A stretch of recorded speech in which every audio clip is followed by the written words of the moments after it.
Happy Thanksgiving, everybody. Tate Davis here with another album battle for you. One is a classic album by probably one of the most influential, well-known bands that the recording industry has ever seen, and the other album is by a band from Michigan that had a couple of minutes of fame with a top 10 hit that was remade by Motley Crue and some other bands in the decades following that. Of course, I'm talking about the Beatles, Let It Be, from 1970.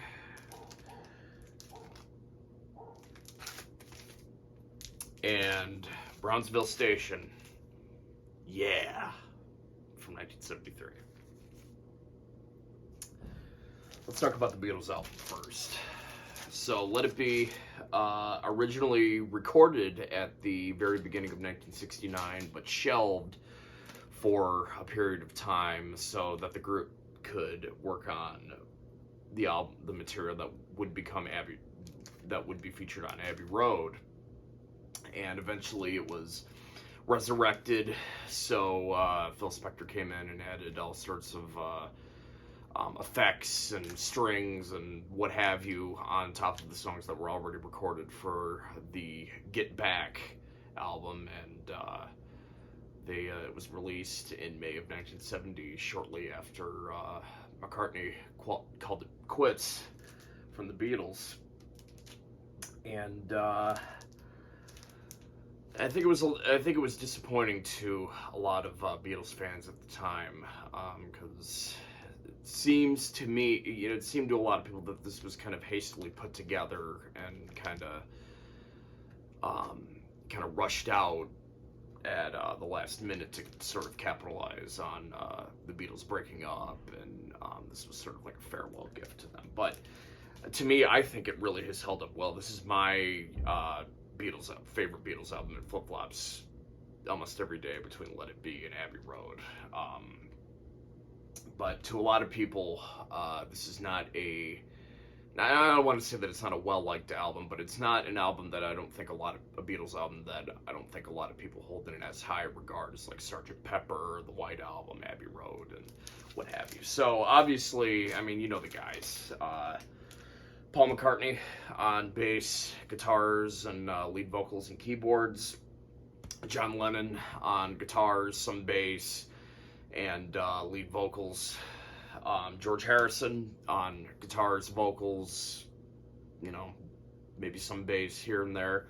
And Ringo Starr on drums and backing vocals. Most of it was recorded, released on Apple Records, the Beatles' own record label. Most of it was recorded at the rooftop concert that they gave in January of 1969, the last public performance that the Beatles ever did. Some of it was recorded in, it wasn't Twickenham Studios.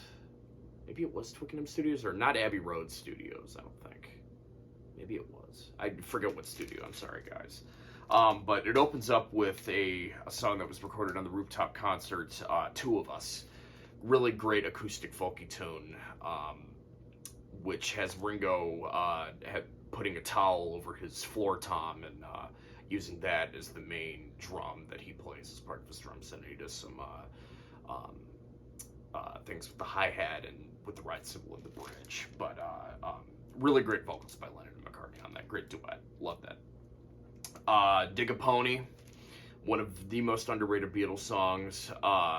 Ringo's minimalistic drumming in the beginning of it. It has 3/4/6/8 kind of meter depending on how you want to count it.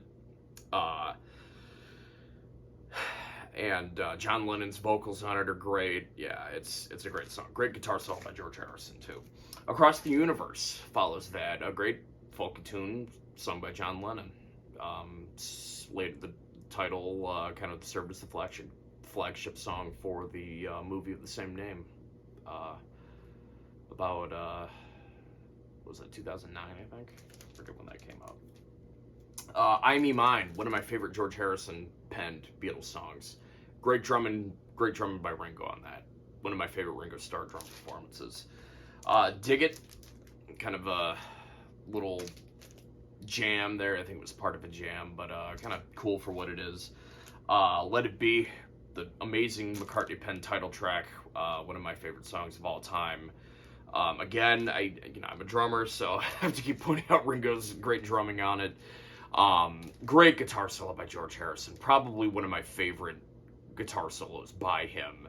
His guitar solo on the single version is really good too, but the album version has Phil Spector added all those echo and delay effects to Ringo's hi-hat and stuff like that. I think it comes out pretty cool. The single version is more minimalistic. It doesn't have all of those added effects on there, but I like both versions, but this is the album version. And then closing off side one, they have they do a cover of an old English folk tune called Maggie May. Cool for what it is. Flip over to side two. This is where it really, really starts to get good. Another song recorded from the rooftop concert, I've Got a Feeling.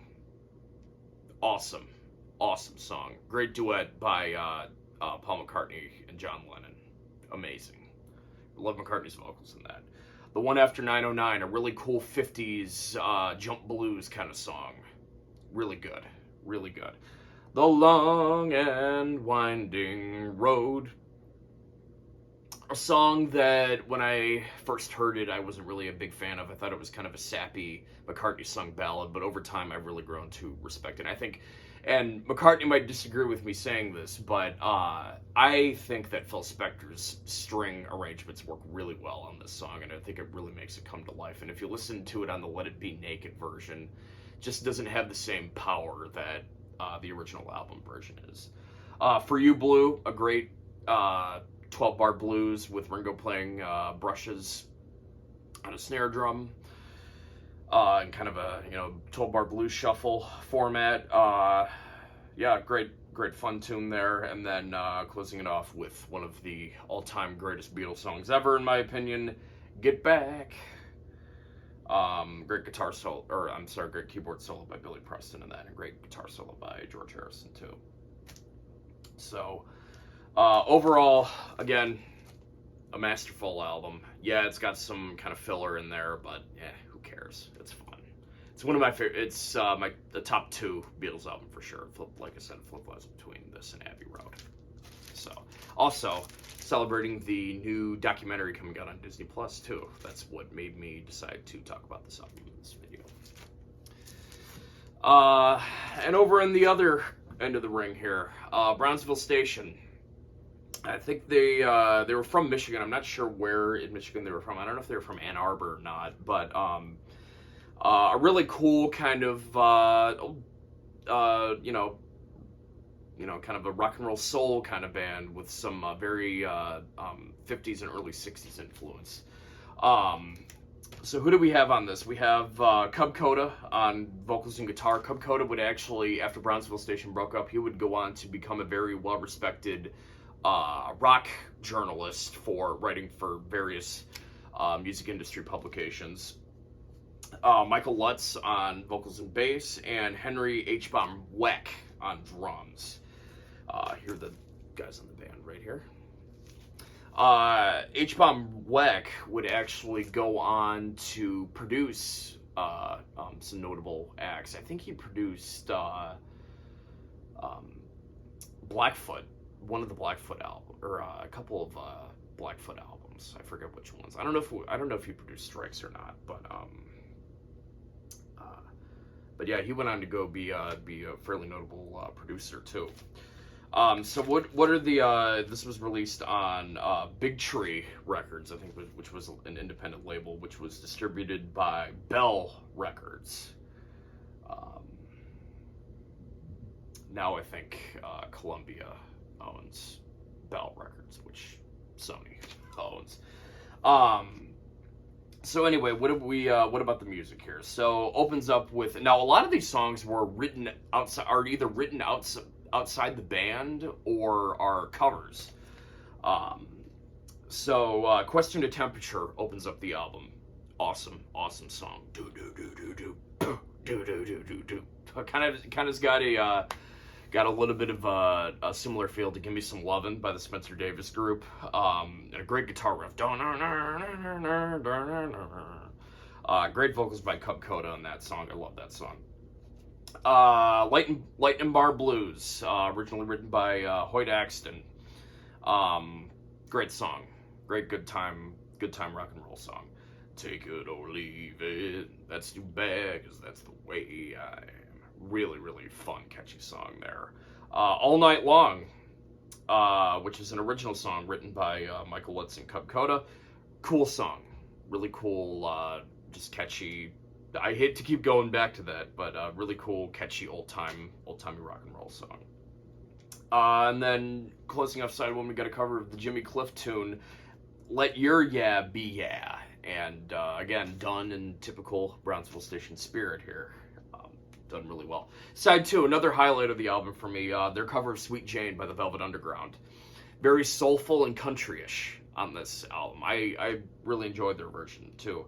Love, Love, Love, another cool song there. Go Out and Get Her, written by Doug Morris, who would go on to be CEO of Universal Music Group, oddly enough. I think he still is the CEO of Universal Music Group.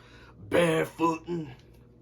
Cool, a really cool tune there. And then closing it off with the big hit from this album, and the biggest hit this band ever had, written by Michael Lutz and Cub Coda. Smoking in the boys' room. Smoking in the boys' room. Really, really fun song that Motley Crue and various other bands redid in the decades following it. So overall, I'm not a huge fan of Brownsville Station. I've checked out their other albums. They're good. They're fun. They're not. I mean, this is the best one by far. The other ones have some good songs here and there and are solid albums, but this one is a lot of fun. This is a really, really good, and it's short too. Jeez, I think this only comes in at like 29, 30 minutes. This is a short album, so they come in, they kick your ass, and they leave you wanting more. So, but what we got here, really good. So when it comes to pairing these two albums up against one another, there really is no contest here. This is really, really cool. I really enjoy listening to this, but I mean, come on. You can't beat the Beatles. So I mean, this is like it's not even this is like a first round or second round knockout. Yeah, Brownsville Station. You did well in the first round, but I mean, you're no match for the Beatles. I'm sorry. I think most of you watching will agree on me with that. So with that being said, guys, have a happy Thanksgiving. Stay safe out there. Thank you so much for watching, and we will see you guys in the next one. Bye-bye.